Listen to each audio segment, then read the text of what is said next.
사랑하는 성도 여러분, 오늘 본문의 말씀을 나누기 전에 여러분의 마음속에 작은 질문 하나를 던져 보고 싶습니다. 여러분은 지금 하나님 앞에서 온전한 순종을 하고 계십니까? 아마 이 질문 앞에 선뜻 A라고 확신하기가 쉽지는 않을 거예요. 우리는 연약한 인간이기 때문이죠. 사실 우리 대부분은 하나님의 말씀이 무엇인지 잘 알고 있습니다. 그리고 성경을 통해서, 설교를 통해서, 그리고 기도를 통해서 하나님께서 기뻐하시는 일이 무엇인지, 그리고 무엇이 옳은 것인지 이미 충분히 알고 있습니다.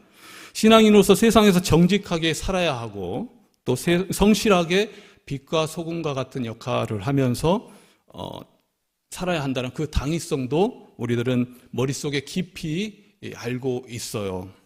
그리고 참으로 많이 애쓰고 계시다는 것도 저는 알고 있습니다. 그러나 때로는 알면서도 이 정도면 되겠지, 정말 이 정도면 충분해 하고 일부를 남겨둘 때가 있다는 거예요. 그 이유는 복잡하지 않습니다. 편하기 때문이라는 거죠. 그러나 우리가 기억해야 할 사실이 있습니다. 그 잠시의 편안함이 때로는 우리가 감당하기 힘든 영적 결과로 이어질 수 있다는 거예요. 그게 오늘 본문의 말씀입니다. 오늘 우리는 이 본문을 통해서 우리가 끝까지 끊어내지 못하고 남겨둔 그것이 어떻게 나의 삶을 갉아먹는지, 그리고 우리는 어떻게 그 타협의 고리를 끊어야 하는지 오늘 함께 나누었으면 좋겠습니다. 오늘 본문을 통해서 알 수 있는 교훈, 첫 번째는 문제는 아주 조금 남겨둔 세상과의 타협이라는 거죠. 이 주제문을 생각하는데 꽤 오랜 시간을 들여야 했습니다. 조금이란 뜻, 그리고 세상과의 타협이라는 그 말을 우리가 마음속에 새겼으면 좋겠어요. 이스라엘 백성들은 40년의 혹독한 광야 생활을 끝냈습니다. 그리고 마침내 하나님께서 아브라함 때부터 약속했던 그야말로 젖과 꿀이 흐르는 가나안 땅에 입성하게 된 거예요. 여호수아라는 위대한 지도자와 함께 그들은 승리했습니다. 순종고를 올렸습니다. 그리고 하나님께서는 그들에게 아주 분명하고 엄격한 명령을 내리셨습니다. 그 땅에 있는 가나안 족속들을 완전히 몰아내라. 하나님께서 명령하신 가나안의 진멸은 거룩한 공동체를 지키기 위한 하나님의 조치였습니다. 타락한 우상숭배의 죄악이 이스라엘 영혼으로 파고들지 못하게 하는 단호한 선을 긋는 것이었다는 거예요. 적당이라는 타협은 없었습니다. 조금의 여지도 남기지 않고 완전히 몰아내라는 명령을 남기신 거예요. 삶의 영에서 죄의 잔재를 완전히 걷어내라, 그렇게 명령하셨던 것입니다. 그런데 오늘 본문 27절부터 36절까지 천천히 읽어보면 정말 답답함을 느끼게 되는 거예요. 반복해서 나오는 표현들이 있습니다. 므낫세가 그 주민을 쫓아내지 못하며, 에브라임이 가나안 족속을 쫓아내지 못하며, 주민을 쫓아내지 못하며, 쫓아내지 못하며. 개역개정 성경에서는 쫓아내지 못했다라고 기록되어 있지만 원문의 맥락을 깊이 들여다보면 이것은 단순한 불가능의 문제가 아니었습니다. 그들에게는 점령할 힘이 충분히 있었다는 거예요. 그러나 그들은 점령하지 않기로 선택을 했다는 거예요.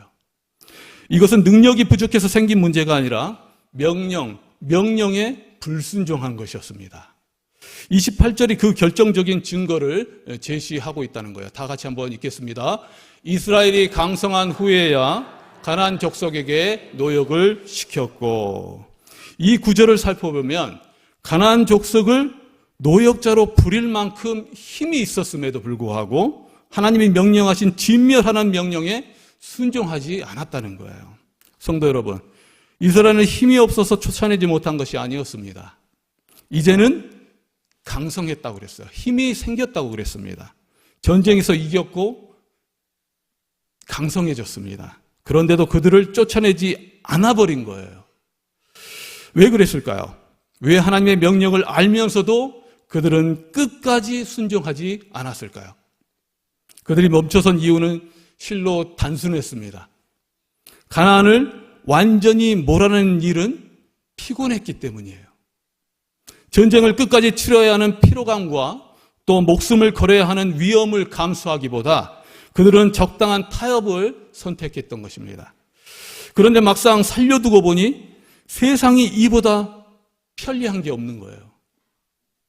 그들이 이스라엘 종이 되어서 굳은 일을 도맡아 해주니 삶의 질이 달라지기 시작했습니다.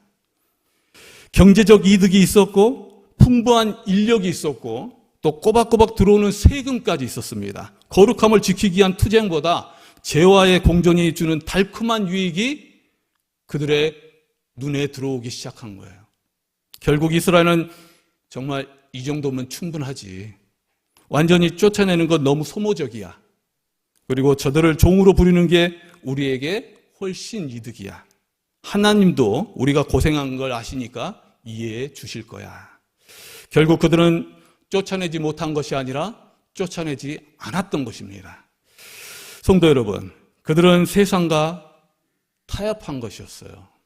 이처럼 영적인 타협은 하나님의 말씀보다 나의 형편과 실리를 앞세우는 아주 작은 틈에서부터 시작하게 된다는 것입니다. 수천 년 전 이스라엘 비극이 어쩌면 우리들의 모습이 아닐까. 세상 사는데 이 정도 거짓말은 지혜지. 남들도 다 이렇게 사는데 나만 유별하게 살 필요가 없잖아. 형편이 좋아하면 그때 제대로 한번 신앙생활 해보겠어. 만약에 이러한 병명이 우리의 삶에서 익숙하다면 므낫세와 에브라임 지파가 저질렀던 그 실수를 지금도 반복하고 있는 것입니다. 그것은 거룩하기를 거부하고 타협하기를 선택하는 거예요. 순종의 대가 대신 타협의 안락함을 선택하는 우리들의 그 안일함. 이것이 오늘 우리가 가장 먼저 끊어야 할 첫 번째 매듭이라는 것입니다. 두 번째는 다 같이 한번 읽겠습니다. 작은 타협이 결국 삶 전체를 무너뜨린다. 그들은 처음에 생각하기로 아주 작다고 생각했습니다. 그렇다면 가나안을 쫓아내지 않고 곁에 둔 이스라엘은 끝까지 그들을 이용하며 승승장구하게 되었을까요? 오늘 본문을 면밀히 살펴보면 소름 돋는 변화가 폭차됨을 볼 수 있습니다. 단순히 정복에 실패했다는 그 기록 이상의 훨씬 무서운 진실이 숨어 있다는 것을 우리는 알 수 있어요. 처음에는 가나안 사람들이 이스라엘의 종이 되어서 그들 사이에 머물러 있었습니다. 우리가 다스리고 통제할 수 있다고 그들은 믿고 있었어요. 그러나 본문의 마지막에 다다를수록 이 주도권은 서서히 뒤바뀌고 있다는 것을 알게 되는 거예요. 다 같이 한번 32절을 한번 읽겠습니다. 32절 다 같이 읽겠습니다. 아셀 족속이 그 땅의 주민 가나안 족속 가운데 거주하였으니. 아셀 족속이 가나안 족속 가운데 거주하게 되었습니다. 아셀 족속 가운데 가나안 족속이 거주한 것이 아니라 아셀 족속이 가나안 족속 가운데 거주하게 된 거예요. 불과 몇 절 앞에서는 이스라엘이 가나안 족속을 종으로 삼았습니다. 그런데 이제는 아셀 족속이 가나안 족속 가운데 살고 있는 거예요. 정복자와 비정복자의 위치가 완전히 바뀌어 버렸습니다. 그리고 계속해서 34절의 말씀을 다 같이 한번 또 읽겠습니다. 아모리 족속이 단 족속을 산지로 몰아놓고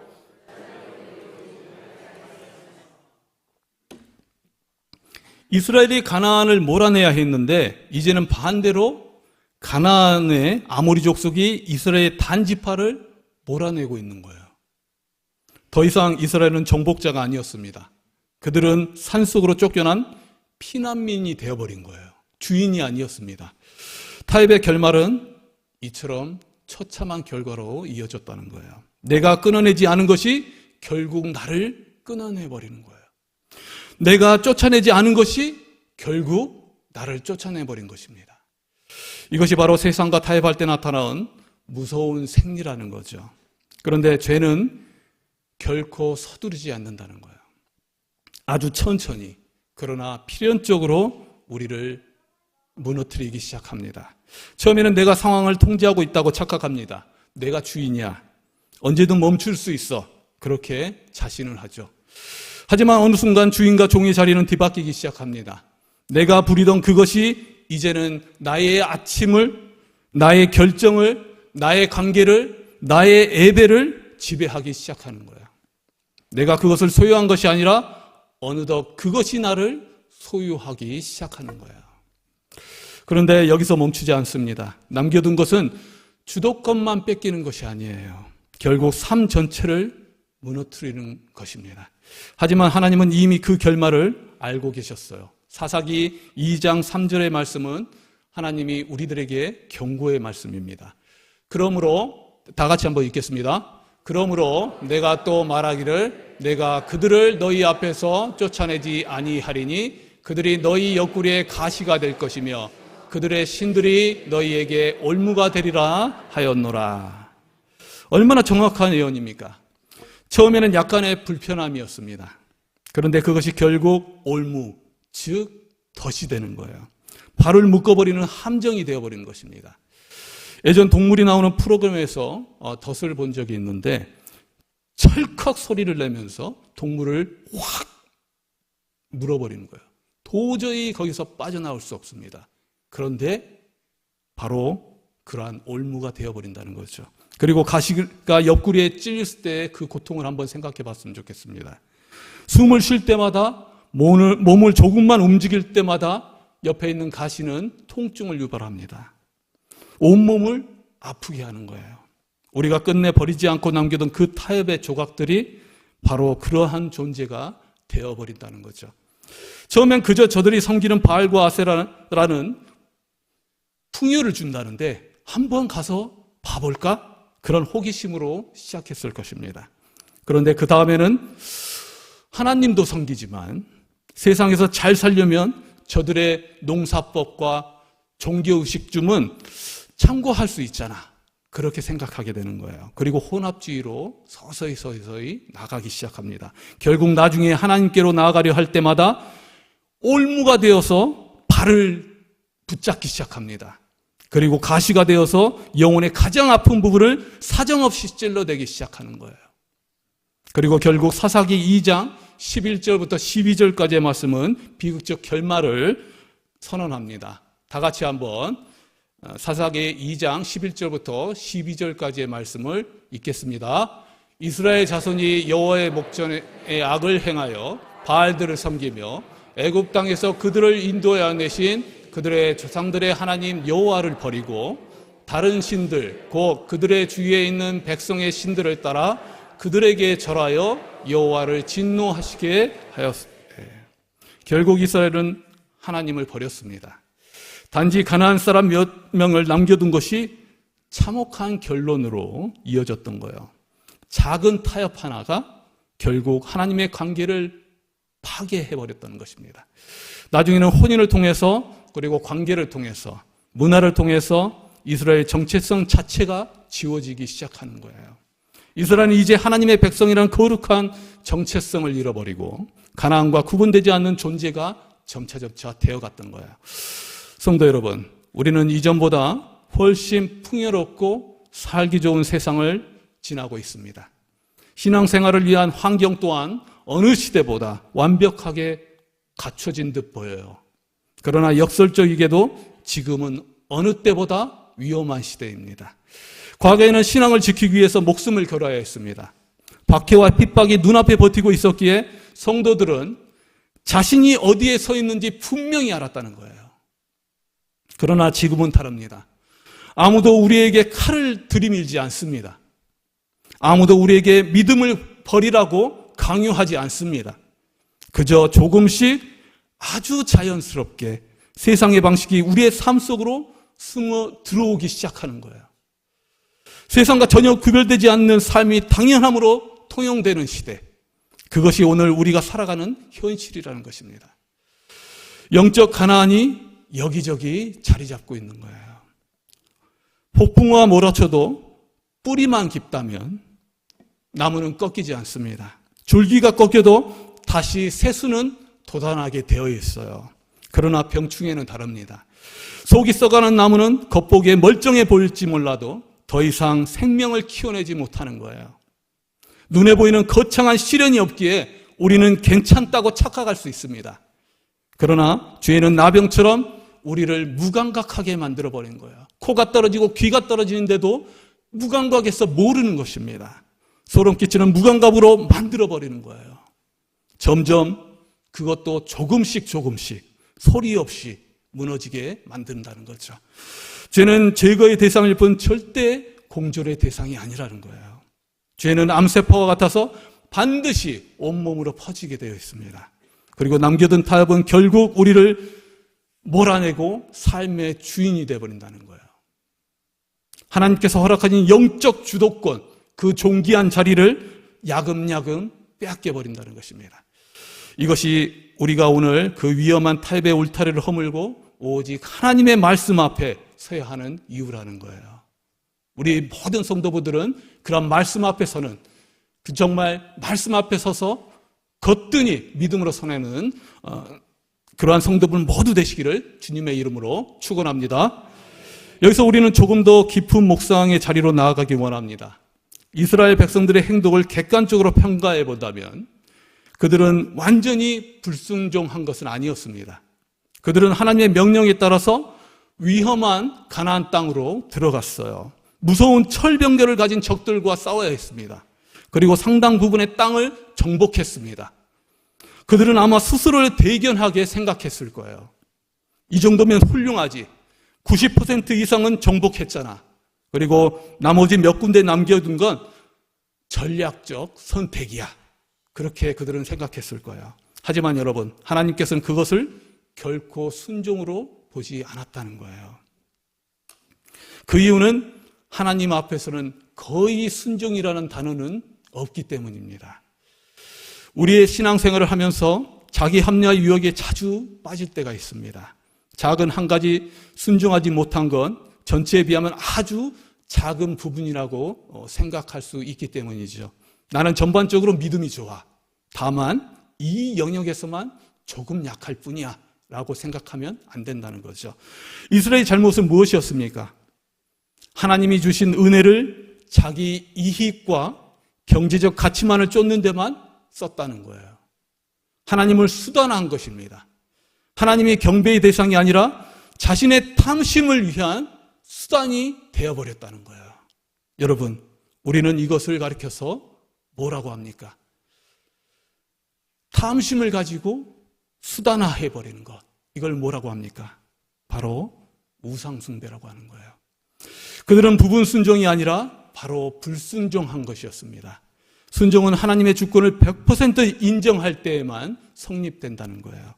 내가 쥐고 있는 그 마지막 1%를 내려놓을 때 비로소 참된 순종의 역사는 시작되게 된다는 거죠. 물론 우리는 완전하지 않습니다. 그래서 날마다 예수 그리스도의 보혈을 의지하면서 또 날마다 무릎을 꿇고 회개해야 합니다. 그러나 마음속으로 이것만큼은 정말 이것만큼 내가 쥐고 있겠어 라고 작정하는 것, 의도적으로 타협의 자리를 만들어 놓고 그것을 정당화하는 것, 그것은 차원이 다른 문제라는 거죠. 그것은 곧 우상 숭배라는 거예요. 하나님이 우리의 삶의 전부가 아니라 일종의 수단화해버린다는 것입니다. 사무엘상 15장에서는 우리에게 아주 익숙한 사울의 얘기가 나옵니다. 하나님께서는 아말렉을 완전히 진멸하라고 그렇게 명령하셨습니다. 그런데 사울은 승리한 후에 보기에 좋은 양과 소는 남겨두고 가치 없고 나쁜 것들만 진멸했다는 거예요. 그리고 당당하게 사무엘 선지자 앞에서 나와서 이렇게 얘기합니다. 내가 여호와의 명령을 준행했나이다. 그는 스스로 순종했다고 믿었습니다. 왜냐하면 열심히 싸웠습니다. 그런데 승리했습니다. 그래서 그는 그렇게 순종했다라고 믿었던 거예요. 하지만 사무엘의 대답은 너무나도 차가웠다는 거예요. 그러면 내 귀에 들려오는 이 양의 소리와 소의 소리는 어찌 됨이니까? 하나님의 명령보다 자기 판단이 앞선 것, 좋은 것은 내 주머니에 챙기고 나쁜 것만 버린 것, 그것은 하나님 보시기에 순종이 아니라 교만이며 거역이었다는 거예요. 사울은 이 부분 순종 때문에 결국 하나님께 버림을 받고 말았다는 것입니다. 지금 여러분의 삶 속에는 이 같은 양과 소의 울음소리는 없습니까? 하나님이 끊으라고 하신 그것이 여전히 여러분의 삶 가운데 숨겨져 있지 않습니까? 그것을 남겨두는 한 우리는 결코 사사기에 반복되긴 실패에서 벗어날 수 없다는 거예요. 성도 여러분, 사사기는 왜 그토록 읽기가 고통스러울까요? 그것은 이스라엘의 실패가 단 한 번으로 끝나지 않기 때문입니다. 사사기는 참혹한 패턴이 반복되고 있어요. 이스라엘이 하나님을 버리고 우상을 섬기면 하나님이 그들을 적의 손에 넘기십니다. 그리고 고통과 압제 속에서 그들이 부르짖으면 하나님이 사사를 보내서 구원해 주십니다. 그런데 구원받은 이스라엘은 또다시 하나님을 잃어버리고 똑같은 죄를 반복하는 거예요. 왜 이스라엘은 같은 실수를 그토록 처절하게 반복하는 것일까? 그것은 그들이 타협을 완전히 끊어내지 않았기 때문입니다. 고통이 오면 하나님께 부르짖었지만 구원받은 후에는 다시 남겨둔 가나안으로 돌아가 버리는 거예요. 정말 조금의 그 근원을 제거하지 않았기 때문에 고통은 형태를 바꾸가면서 반복적으로 찾아오기 시작한 것입니다. 우리는 때론 이런 모습으로 넘어지곤 합니다. 그런데 그 이후에는 단 하나라는 거죠. 우리는 죄가 가져오는 고통스러운 결과는 싫지만 죄가 주는 찰나의 달콤함은 여전히 사랑하기 때문입니다. 고통이 찾아오면 죽을 것 같아 하나님께 매달리지만 그 고비가 지나가면 마치 약속이라도 하듯이 다시 남겨둔 타협의 자리로 돌아오기 때문이에요. 뿌리를 뽑아내는 아픔보다 적당히 공존하면서 누리는 조그만 편안함이 너무나도 좋기 때문입니다. 그래서 포기하지 못하는 거예요. 이스라엘은 하나님을 버린 것이 아니라고 생각했습니다. 그러나 하나님은 사사기 2장 11절에서 명백히 이렇게 말씀하세요. 여호와 하나님을 버렸다라고 말씀하세요. 하나님과 세상을 함께 섬기려 했던 그 혼합주의가 영적 분별력을 마비시켜버린 것입니다. 그들이 죄와 공존을 택하면서 영적 간음을 해버린 거예요. 죄송합니다. 간음은 배우자를 버리는 게 아니에요. 간음은 집에 배우자를 두고 다른 사람을 만나는 것을 말합니다. 두 가지 마음을 가지는 것은 하나님의 절대성을 부정하는 거예요. 그래서 혼합주의는 무서운 것입니다. 우리가 알 수 없기 때문이라는 거죠. 혼합주의는 하나님을 거절하는 것이 아니라 하나님을 두고 나의 목적을 위한 수단으로 전략시켜 버리는 거예요. 아주 교묘한 우상 숭배인 것입니다. 사사기에서 이스라엘이 몰아내지 못한 가나안의 문화는 결국 이 혼합주의를 낳았고 그것이 수백 년간 그들의 옆구리를 찌르는 가시가 되어버린 거예요. 그리고 마침내 그 가시가, 그 올무가 하나님이 주신 거룩한 약속의 땅에서 그들을 밀어내 버린 것입니다. 사랑하는 성도 여러분, 말씀을 맺고자 합니다. 오늘 말씀을 통해서 사사기 암흑기가 어떻게 시작되었습니까? 거창한 배교로 시작되지 않았어요. 또 커다란 전쟁으로도 시작되지 않았습니다. 단 하나의 작은 남겨둠, 조용한 타협으로 시작됐다는 거죠. 처음에는 가나안 족속을 쫓아내지 못했습니다. 그러나 그 다음에는 가나안 족속을 곁에 두기 시작했어요. 그 다음에는 가나안 족속 가운데 살기 시작했습니다. 그리고 마침내 이스라엘이 가나안 족속을 섬기게 된 거예요. 지금 여러분의 삶에 남겨둔 가나안은 무엇입니까? 지금은 작아 보일지 모릅니다. 아직은 내가 다룰 수 있다고 생각할지 모릅니다. 그런데 이스라엘도 처음에는 그렇게 생각했다는 거예요. 그러나 이 정도가 결국 그들의 전부를 빼앗아가 버렸습니다. 지금 여러분이 남겨둔 그것도 시간이 지나면 기도를 막고 찬양의 기쁨을 앗아가고 어느 날 돌아오면 하나님과의 거리가 너무 멀어져 있는 자신을 발견하게 될지도 모릅니다. 그러나 우리의 성도분들은 그렇게 하시지 않을 거라 믿어요. 사랑하는 성도 여러분, 그러나 우리는 연약한 존재라는 것을 잘 압니다. 우리의 힘으로는 안 된다는 거죠. 이를 악물고 결단한다고 해서 가나안이 쉽게 쫓겨나지 않습니다. 이스라엘의 실패가 바로 그러한 것들이었어요. 그런데 오늘 우리에게는 이스라엘에게 없었던 것이 있습니다. 그것이 무엇일까요? 바로 십자가라는 거예요. 우리의 모든 타협의 죄를 짊어지고 우리가 결코 이길 수 없는 싸움을 이미 이기신 예수 그리스도께서 우리들에게 오셨다는 거예요. 우리는 주님을 믿고 그 보혈을 의지하여서 우리가 남겨둔 것을 그분 앞에 내려놓을 때 주님, 저는 안 됩니다. 그러나 주님은 하실 수 있습니다. 라고 고백할 때 비로소 그 타협의 고리가 끊어질 거라고 믿습니다. 그리고 그분의 능력으로 우리는 이길 거라 믿습니다. 그렇다고 해서 그 길이 편하다고 그렇게 말할 수는 없어요. 세상과 싸우는 전쟁이기 때문이죠. 주님이 부르시는 좁은 문, 좁은 길은 때로 너무나도 불편할 수 있습니다. 때로 아프고 때로 외로울 수 있어요. 세상의 오른쪽으로 가라 할 때 혼자 왼쪽으로 가야 될지도 모릅니다. 포기하면 편할 것을 알면서도 말씀 앞에 무릎을 꿇어야 할 때가 있다는 거예요. 그러나 여러분, 그 좁은 길을 한 걸음 한 걸음 걸어갈 때 처음엔 불편했던 그 자리가 어느 순간 기도의 자리가 됩니다. 포기하고 싶었던 순간을 버텨내게 되면 그 자리에 하나님의 임재가 찾아오는 것을 알 수가 있어요. 내 것을 내려놓는 연습이 쌓이면 쌓일수록 내 안에 예수님을 닮아가는 무언가가 자리 잡고 있다는 것을 깨닫게 됩니다. 타협의 길은 걸을수록 우리를 가둡니다. 그러나 순종의 길은 걸으면 걸을수록 우리를 자유케 한다는 거예요.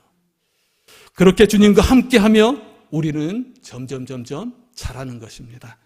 그것이 하나님께서 우리를 위해서 예비하신 가장 아름다운 길임을 믿습니다. 남겨둔 죄의 습관은 반드시 자라고 삶을 무너뜨리는 거예요. 그러나 십자가를 붙들고 좁은 길을 걷는 사람들은 날마다 세워지게 됩니다. 날마다 조금씩 예수님을 닮아가게 되는 거예요. 그 삶의 끝에서 그는 가나안에 삼켜진 이스라엘이 아니라 약속의 땅을 온전히 기업으로 받는 하나님의 자녀로 서게 될 것을 믿습니다. 한 주간 타협 없는 순종으로 정말 날마다 주님을 닮아가는 모든 성도분들 되시기를 주님의 이름으로 간절히 축원합니다.